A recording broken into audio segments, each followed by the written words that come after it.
नारकीय। और जहाँ बेबसी का, लाचारी का और आंसुओं से धुलते हुए अरमानों की लगती है एक बोली और कुचल दिए जाते हैं सपनों के अरमान। और जीते जी ऐसी महिलाओं का अस्तित्व बन जाता है भोग वाली वस्तु और एक हाथ से दूसरे हाथ तक कठपुतली बनकर सिसक कर अपनी बेबसी पर खून के आंसू बहाती हैं ये महिलाएं। कौन सुनेगा इनकी आप बीती, कौन समझेगा इनके दर्द को, यही बड़ा सवाल आज है हमारे सामने। करेंगे आज इसी पर बातचीत दिशा फाउंडेशन की CEO विनीता शॉ से, लेकिन उससे पहले आज का इनामी सवाल। जी हाँ, आपको बताना है आजाद हिंदुस्तान की पहली मुख्यमंत्री का नाम। जी हाँ, सवाल एक बार फिर से सुन लीजिए कि आपको बताना है आजाद हिंदुस्तान की पहली मुख्यमंत्री का नाम। इस सवाल को और आसान बनाने के लिए हम आपको दे रहे हैं 3 ऑप्शंस। A.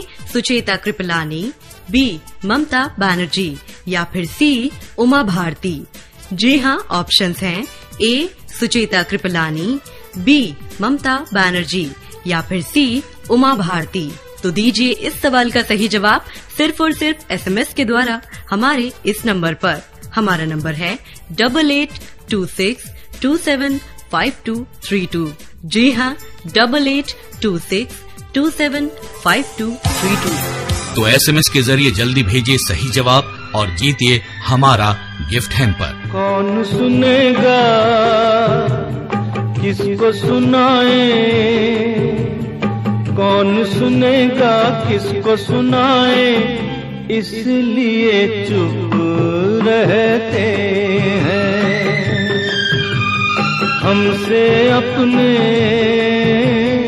रूठ न जाए, हमसे अपने रूठ न जाए, इसलिए चुप रहते हैं। जी हाँ, चुप रहने में ही भलाई है, ऐसी सोच मन में घर करके जी रही हैं महिलाएं। जी हाँ, महिलाओं ने हर क्षेत्र में अपना झंडा बुलंद किया है। बावजूद इसके ये दबी सहमी और घुट रही जिंदगी जीने को विवश हैं। आखिर किस जुल्म की सजा पाती हैं ये? कौन है इनका जिम्मेदार? कैसे बदल पाएगी आज की इनकी तस्वीर? इसी पर बात करने के लिए हमारे साथ हैं विनीता शॉ। विनीता जी, प्रोग्राम में आपका स्वागत है। थैंक यू माधुरी और संतोष। विनीता जी, विमेन ट्रैफिकिंग यानी महिलाओं की तस्करी आज एक भयंकर ट्रेंड सा बन गया है, क्या कहेंगी आप? बिल्कुल माधुरी, आजकल तो जब भी पेपर उठाओ तो कितनी girls missing, women missing, kidnapping की पिक्चर्स के साथ इन्फॉर्मेशन मांग रहे हैं। और सबसे पहले तो मैं आपको ये बताना चाहूंगी कि भारत सरकार ने महिलाओं के लिए एक अनैतिक तस्करी अधिनियम 1956 में बनाया था, जिसका उद्देश्य यह था कि किसी भी तरीके की विमेन ट्रैफिकिंग को अपराध मानकर शामिल अपराधियों को सजा दी जाएगी। इसके बावजूद ये एक ऐसा उद्योग बन गया है जो कि खूब पनप रहा है।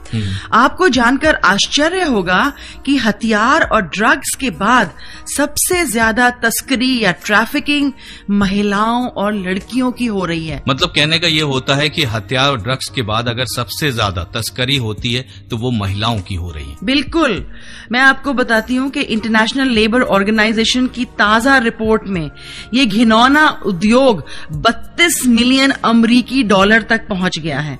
और भारत ही नहीं बल्कि सारे जो डेवलपिंग कंट्रीज हैं जैसे बांग्लादेश, नेपाल, भारत के पिछड़े इलाकों, यहाँ सबसे गरीब और अनपढ़ लड़कियों और स्त्रियों को उठाकर नौकरी के बहाने से कि हम आपको बड़े शहर में नौकरी दिलाएंगे, और गरीबी और भुखमरी इतनी है कि वो आसानी से मान जाती हैं और फिर उनको बड़े शहरों में, यहाँ तक कि दूसरे देशों में भी बेच दिया जाता है। आपकी संस्था दिशा फाउंडेशन भी ऐसी महिलाओं के लिए कार्य कर रही है। बिल्कुल संतोष, और आप सोच भी नहीं सकते, आपकी कल्पना के बाहर है कि उनकी शारीरिक और मानसिक स्थिति की क्या हालत होती है।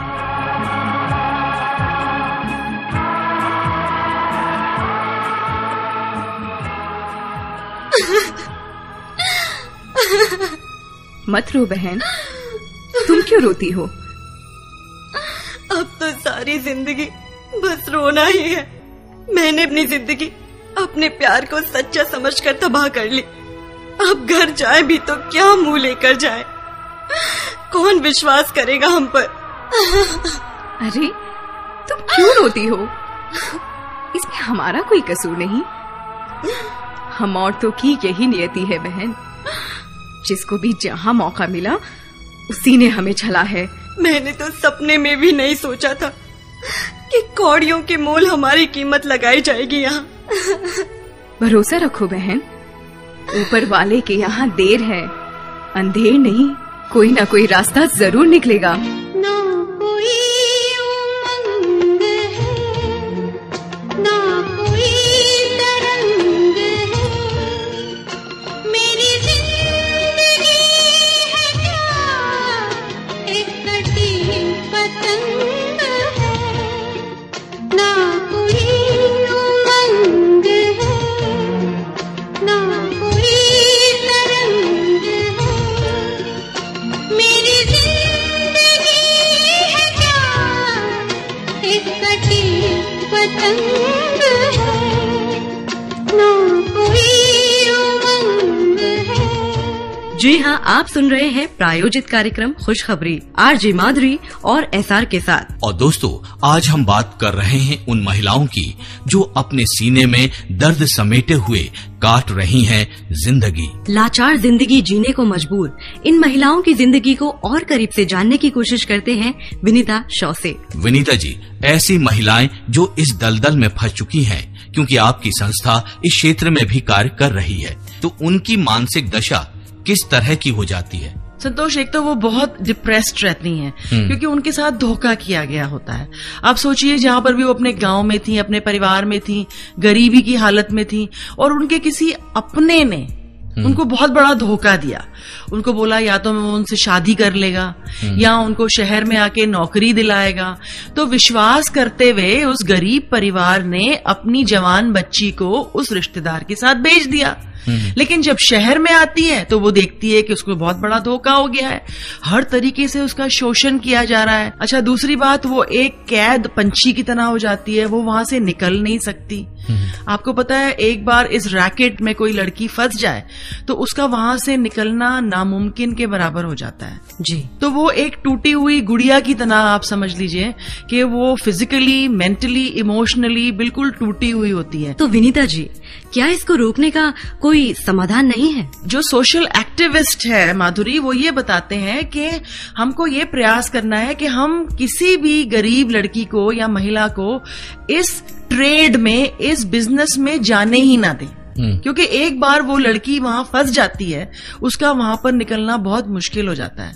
तो हमारा प्रयास यही रहता है कि हम बच्चियों को शिक्षित करें, महिलाओं को किसी ऐसी तरह की ट्रेनिंग दें जिससे कि वो आत्मनिर्भर हों, जिससे कि उनको कुछ काम आता हो, जिससे कि वो अपने लिए और अपने परिवार के लिए शराफत से 2 रोटी कमा सकें। ये तो बात हो गई महिलाओं की कि उनको शिक्षित करना जरूरी है ताकि वो अच्छे बुरे का अंतर समझ सके, ऐसे लोगों से अपने आप को बचा सकें जो उनकी जिंदगी को इस दलदल में ढकेलते हैं। बिल्कुल, ये हमारी महिलाओं और लड़कियों को समझना बहुत जरूरी है कि किसी के धोखे में ना आए।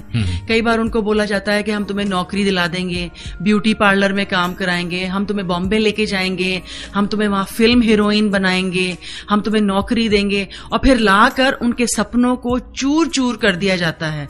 और फिर उनको ऐसे धंधों में या घर के कामों में या उनका हर तरीके से शोषण किया जाता है। जी, एक बात और बताना चाहूंगी, हमारे सुप्रीम कोर्ट ने ये कहा है कि हमारे देश में जो लड़कियों और स्त्रियों का शोषण होता है वो गरीबी के कारण होता है।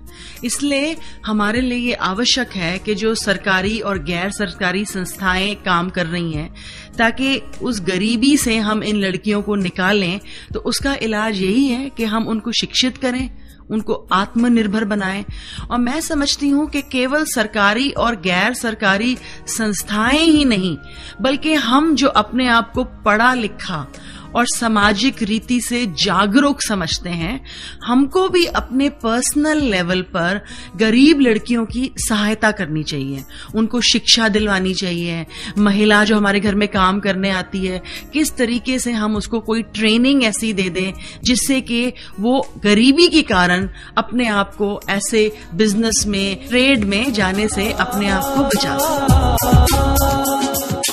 कितनी अजीब रिश्ते हैं यहाँ पे, कितनी अजीब रिश्ते हैं यहाँ पे, दो पल मिलते हैं, साथ साथ चलते हैं, दो पल मिलते हैं, साथ साथ चलते हैं, जब मोड़ आए तो बच के निकलते हैं। कितने अजीब रिश्ते हैं यहाँ पे, कितने अजीब रिश्ते हैं यहाँ। वाकई बहुत दर्द है इनकी जिंदगी में।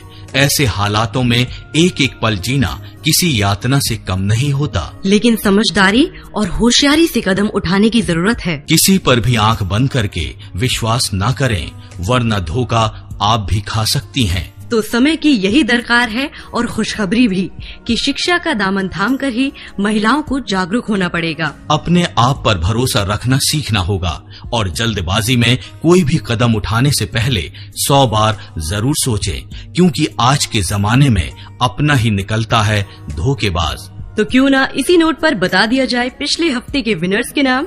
तो हमारे 5 लकी विनर्स हैं जलंधर से रोहित, चंडीगढ़ से पूजा, अंबाला से नवीन, दिल्ली से समीर और शिमला से अमित। तो दोस्तों, अगर आप भी इनकी तरह जीतना चाहते हैं हमारा गिफ्ट हैम्पर, तो सुनिए गौर से एक बार फिर से हमारा इनामी सवाल। जी हाँ, आपको बताना है आजाद हिंदुस्तान की पहली मुख्यमंत्री का नाम। जी हाँ, सवाल एक बार फिर से सुन लीजिए कि आपको बताना है आजाद हिंदुस्तान की पहली मुख्यमंत्री का नाम। इस सवाल को और आसान बनाने के लिए हम आपको दे रहे हैं 3 ऑप्शंस। ए सुचेता कृपलानी, बी ममता बनर्जी या फिर सी उमा भारती। जी हाँ, ऑप्शंस हैं ए सुचेता कृपलानी, बी ममता बनर्जी या फिर सी उमा भारती। तो दीजिए इस सवाल का सही जवाब सिर्फ और सिर्फ SMS के द्वारा हमारे इस नंबर पर। हमारा नंबर है 8826275232। जी हाँ, 8826275232। तो दोस्तों, जल्दी भेजिए इस सवाल का सही जवाब और जीतिए गिफ्ट हैम्पर। अब चलते चलते बस यही कहेंगे कि एक इंसान के सम्मान का हमेशा ध्यान रखा जाए, ताकि हम एक खुशहाल और समृद्ध भारत के सपने को साकार कर सकें। जी हाँ, यदि महिलाएं सम्मान और संकल्प के साथ जिएं, तभी तो हर तरफ फैलेगी खुशखबरी। तो आज के लिए इतना ही। अगले हफ्ते फिर मिलेंगे एक नए विषय के साथ। तब तक के लिए दीजिए इजाजत। SR और माधुरी को नमस्कार। इस कार्यक्रम के प्रायोजक थे दिशा फाउंडेशन। हर किसी के लिए यहाँ कुछ मिलेगा, मिलेगी हर खुशी, यहाँ दिल खिलेगा। हर किसी के लिए यहाँ कुछ मिलेगा, मिलेगी हर खुशी,